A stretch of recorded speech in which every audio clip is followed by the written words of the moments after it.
Impressionante, irmãos, como esse texto ele traz ensinamentos para nós de forma muito profunda. E aqui, principalmente para dois tipos de pessoas. Para aquelas pessoas que acham que podem viver longe de Deus, sem consequência nenhuma nas suas vidas. E o outro tipo de pessoas, aquelas que acham que podem viver perto de Deus de qualquer jeito. Excelente, excelente. O Senhor Jesus Cristo traz uma parábola, que significa uma história com elementos muito conhecidos para aqueles que ouvem, que significa uma profundidade muito grande de ensinamentos. Isso, nós estamos nos referindo a essa parábola que se chama Parábola do Filho Pródigo. O Senhor Jesus vinha falando, na verdade, trazendo seus ensinamentos através de parábolas. E todas essas parábolas que estão aqui muito próximas se referem justamente a pessoas que acham que pode levar a sua vida de qualquer jeito, longe do Senhor Deus, distanciado do Pai, que não vai acontecer nada na vida. Ou aqueles que estão muito perto, mas conduzem a sua vida não muito da forma que Deus quer. E essa parábola em específica trata dessa forma através de dois filhos, de um pai. Nós vemos claramente que a figura desse pai é a figura do próprio Deus, ou nós podemos dizer que é a figura do próprio Senhor Jesus Cristo. Nós vemos que existia um filho mais novo e um filho mais velho. Às vezes a gente tende a julgar o mais novo, né?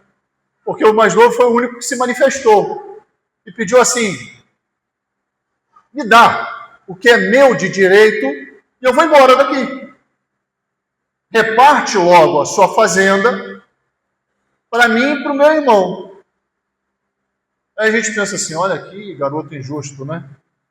Merece umas palmadas, umas correções. Só que nós esquecemos que o outro que ficou também recebeu a sua parte. Ou seja, ele aceitou a sua parte. E a gente lembra, irmãos, que toda herança vem posterior ao quê? O que dá início a uma herança? A morte. Então, quando um filho pede ao pai para antecipar a sua herança, significa que no seu coração, o que ele está fazendo? Matando o próprio pai, que está vivinho aqui.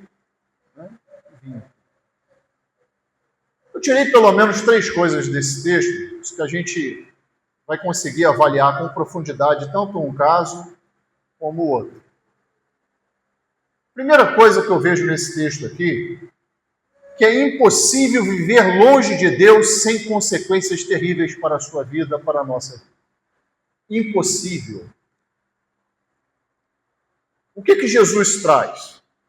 Um rapaz que, ao receber essa herança que citamos, vai para uma terra longínqua. Na cabeça dele, tudo o que ele precisava, ele já tinha recebido. Não é verdade? Só que uma coisa ele estava deixando para trás sem perceber. Era o cuidado do pai. E eu gostaria de meditar com os irmãos qual o valor do cuidado de Deus na nossa vida. Será que tem como quantificar o valor do cuidado de Deus? Prestem bem atenção, no versículos 11 e 12, nós lemos assim: certo homem tinha 2 filhos, e o mais moço deles disse ao pai: pai, dai-me a parte da herança que me pertence, para mim já basta. Eu já vou sair e já tenho tudo para viver minha vida. E ele repartiu por eles a fazenda. E poucos dias depois, o filho mais novo, ajuntando tudo, partiu para uma terra longínqua, ou seja, o mais distante possível do pai. Achando que ia viver uma vida boa, né? Desfrutar de todos os seus prazeres que ele tinha na cabeça dele e em seu coração. e ali desperdiçou a sua fazenda. Quando nós desejamos viver longe de Deus, nós estamos escolhendo a companhia deste mundo. E quem vive para este mundo, escolhe a amizade deste mundo. E quando escolhemos a amizade desse mundo, desprezamos a amizade de quem? Deus. Mundo, quando a gente se refere a mundo, significa as ideias presentes neste século, que pertencem aos homens, e não a Deus. De manhã na classe falamos sobre Pedro, que faz uma revelação maravilhosa no capítulo 16 de Mateus. Ele fala para Jesus: tu és o Cristo, o Filho do Deus vivo. E mais à frente, já mostra a parte carnal dele. E quando Jesus disse que ele precisava ir para Jerusalém, sofrer na mão dos homens, morrer e ressuscitar, ele fala assim: Senhor, de forma nenhuma te aconteça isso. Chama Jesus à parte, repreendendo o Filho de Deus. E ele ouve de Jesus assim: para trás de mim, Satanás, que me serves de escândalo, porque você conhece muito bem as coisas dos homens, mas não conhece as coisas de Deus.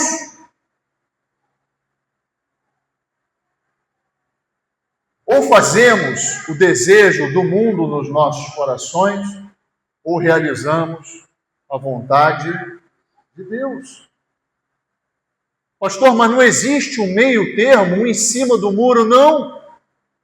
Tem um irmão muito amado nosso que diz assim: pastor, o muro pertence ao inimigo. Pessoa que deseja ficar em cima do muro acha que está abalando, que não precisa se posicionar, mas o muro pertence ao inimigo. As ideias prementes desse século, a maldade que adentra os corações, e é inevitável, irmãos, que todos aqueles que escolhem ficar longe de Deus e viver distanciados dos preceitos e dos testemunhos e do cuidado de Deus, obviamente, terão resultados terríveis na sua vida. Terríveis. Observem aqueles que insistentemente nós tentamos trazer para o Evangelho. Quanto tempo pregando? Quanto tempo dedicados a ensinar que uma vida com Deus é uma vida com propósitos completamente diferentes do que o mundo oferece para nós? E a gente constantemente tem rejeição. A gente não, porque na verdade nós não somos rejeitados. Quem é rejeitado é o Senhor Jesus Cristo. Nós somos instrumentos na mão do Espírito Santo. E aqueles indivíduos rejeitam o Senhor Jesus Cristo e procuram viver uma vida como querem. E daqui a pouco nós estamos recebendo pedidos de oração. Porque o que aconteceu com esse rapaz aqui, nós vemos acontecer na vida de muitos que nos cercam. Muitos que querem viver a sua vida longe de Deus e investir nesse mundo aqui e tudo que ele pode oferecer, mas na verdade daqui a pouco a gente olha para esses indivíduos e vê tristeza, angústia, decepção, porque o caminho desse mundo não oferece outra coisa senão isso tudo. Senão isso tudo. Prestem bem atenção. Ele foi para lá, poucos dias depois, gastou tudo. Viver longe de Deus, irmãos, é viver sem sabedoria.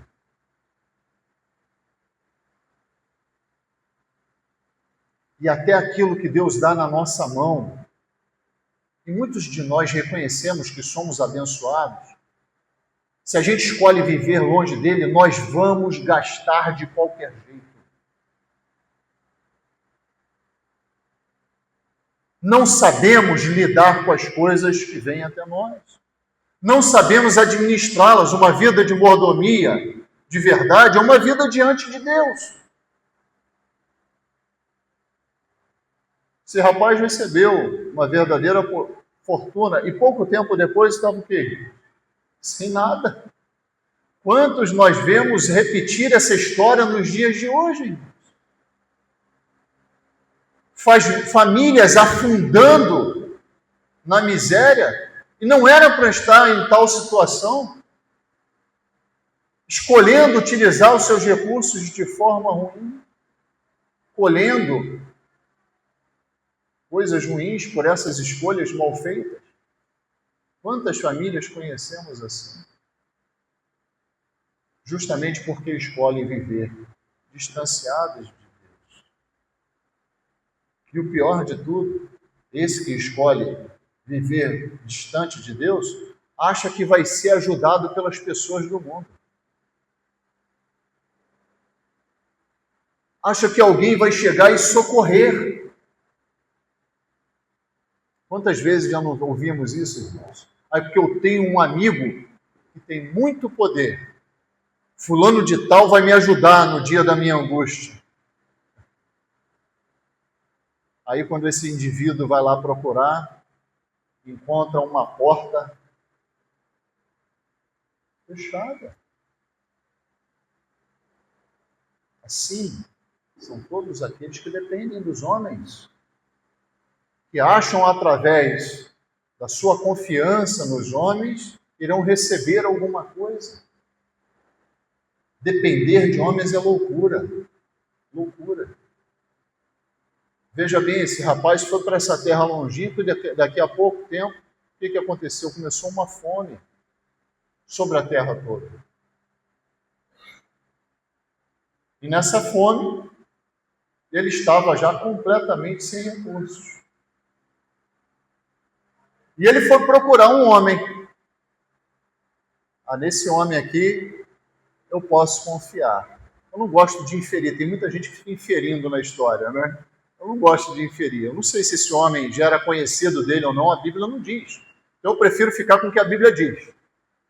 A Bíblia não diz. Mas é verdade que ele foi procurar esse homem. O que ele recebeu desse homem, irmãos? Pegou ele e colocou ele para apacentar porcos. Até aí, teoricamente, seria um trabalho, né? Sim ou não? Não é um trabalho nada digno, mas é um trabalho. Mas o que nós lemos como sequência nos mostra que esse homem nem salário pagava a ele. Porque ele estava passando fome. Ele desejava comer das bolotas dos porcos, e nem isso era lhe dado. Que tristeza, irmãos, aquele que escolhe caminhar nesse mundo dependendo dos homens. Que tristeza. Porque recebe coisa idêntica. Quando não recebe uma porta fechada, é uma porta de injustiça, sem cuidado, sem amor, sem compaixão. Assim é o caminho do mundo. E assim é o caminho fora do cuidado de Deus. Então essa é a primeira coisa que eu enxergo aqui. É loucura pensar que é muito melhor viver longe de Deus do que próximo do seu cuidado. Loucura. Segunda coisa que eu vejo aqui, irmãos, é que Deus espera que, passando por tudo isso, o indivíduo se arrependa. O único caminho de retorno para Deus é o arrependimento. É o único caminho. E também considero loucura um indivíduo que passa por isso tudo e não para pensar. Meu Deus, como é que eu estava agora na União dos Homens, o irmão Cláudio contou uma história interessante, né? O irmão dele se desviou do caminho do Evangelho. Como é que é a expressão que ele usava?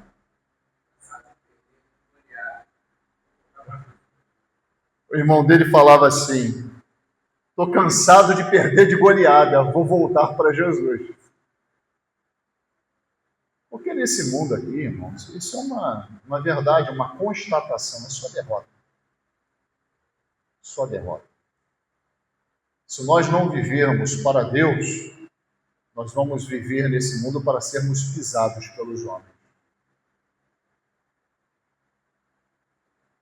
E essa pisadura dos homens na nossa cabeça deveria nos fazer refletir e pensar assim: eu vou voltar para Deus. Como aconteceu na história desse rapaz. Ele parou para pensar assim: olha, que coisa louca. Eu estou aqui passando fome, mas os trabalhadores do meu pai têm pão. Trabalhadores têm pão, têm sustento. E eu vou ficar sofrendo aqui? E aí um elemento muito importante do arrependimento. O arrependimento não é uma atitude que fique no coração, mas ele deve levar a atos e atitudes. Porque aquele rapaz, quando chegou a essa conclusão, ele diz assim para ele mesmo: levantar-me-ei e irei ter com meu pai. Eu não posso continuar vivendo nessa situação. Eu preciso voltar para ele. E isso depende de uma vontade, desejo meu e ação minha. Tem muitos que acham que o arrependimento é algo só intelectual, né? Ah, não, me arrependo do que eu fiz. Eu costumo falar isso. O processo de arrependimento tem que ser completo. Você identificar que está errado não é arrependimento. Judas identificou que estava errado. E quem que ele foi procurar? Aqueles que erraram junto com ele em vez de procurar Jesus. E todo aquele que se arrepende deve desejar receber perdão. Somente um pode perdoar, que é Deus, Senhor Jesus Cristo. Então, quando nos identificamos errados diante dele, nós temos que nos voltar para quem, irmão? Para Deus, para Cristo. E essa questão de se levantar, traz a ideia que nós precisamos agir. Não é continuar na mesma situação, mas agir desejosos de mudar de vida. Eu vou voltar para aquele que pode me sustentar. Aquele que pode me tornar novamente, aquele que seja digno de estar pelo menos de pé. E aí um aspecto muito interessante desse arrependimento, porque quando ele é de coração e sincero, nós vamos sempre lembrar de Deus assim: Senhor Deus, me perdoe pelo meu pecado, porque eu sou um miserável pecador. Eu sou um miserável pecador e não mereço nada diante de ti. Mas quando ainda estamos voltando no nosso caminho de arrependimento, o Senhor Deus vem ao nosso alcance. Nos recebe como esse pai recebeu o filho, com um beijo.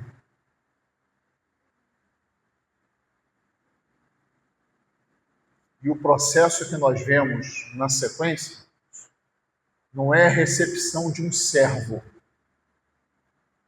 mas a recepção de um filho. Deus nos justifica e nos torna como aquele primeiro casal que foi feito por ele. Nos purifica completamente e nos restaura completamente. Porque ao receber esse que queria ser só servo, ele bota um dedo, um anel no dedo, dizendo que você pertence à nossa família.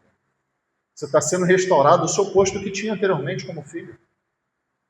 Colocando alparcas nos pés, isso significa a pureza que o pai estava restaurando.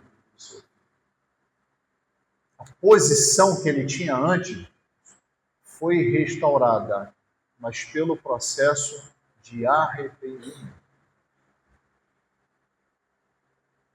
Nós vemos Deus se alegrar, representando a própria alegria do céu, quando um pecador se arrepende.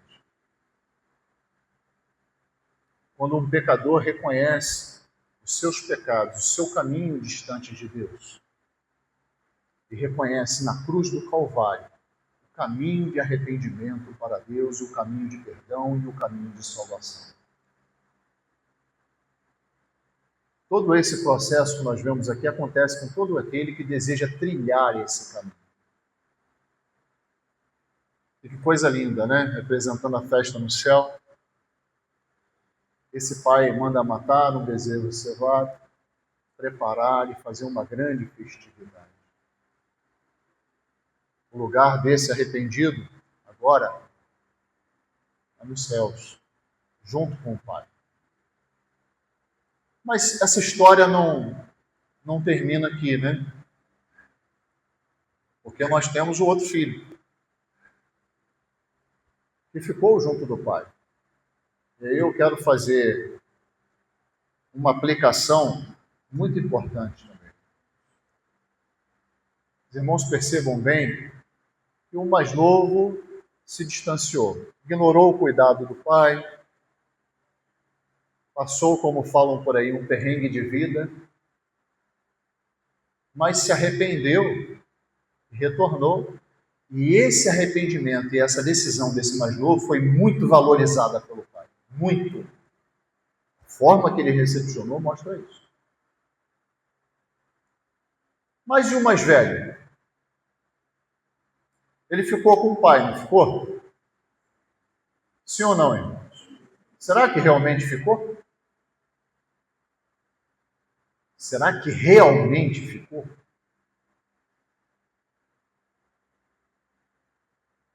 Aquele que vive com Deus deve adquirir características do próprio Deus.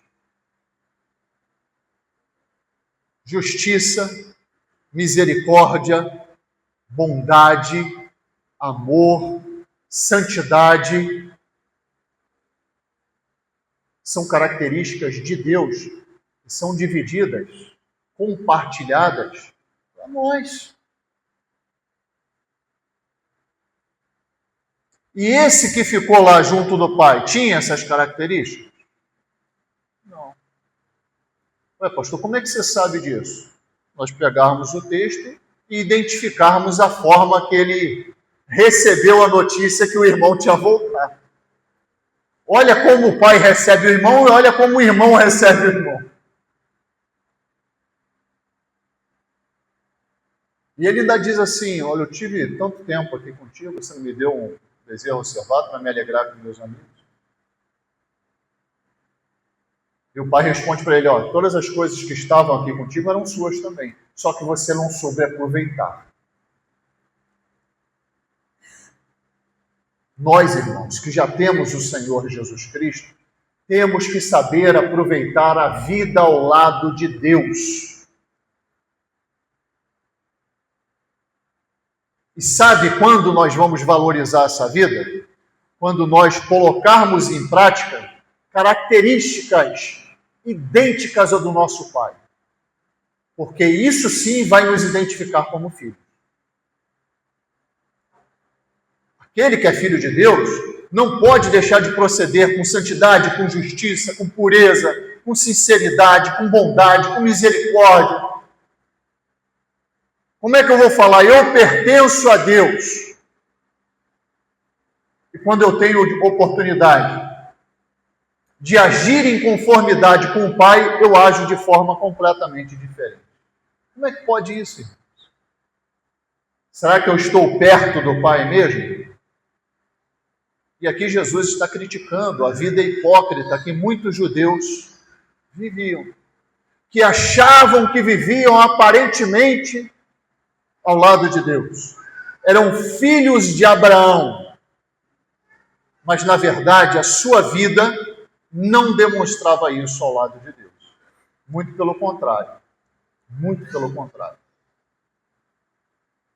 Então eu quero concluir essa mensagem dizendo para você, temos muitos visitantes hoje, eu não sei qual é a sua fé, nem se você já creu no Senhor Jesus Cristo.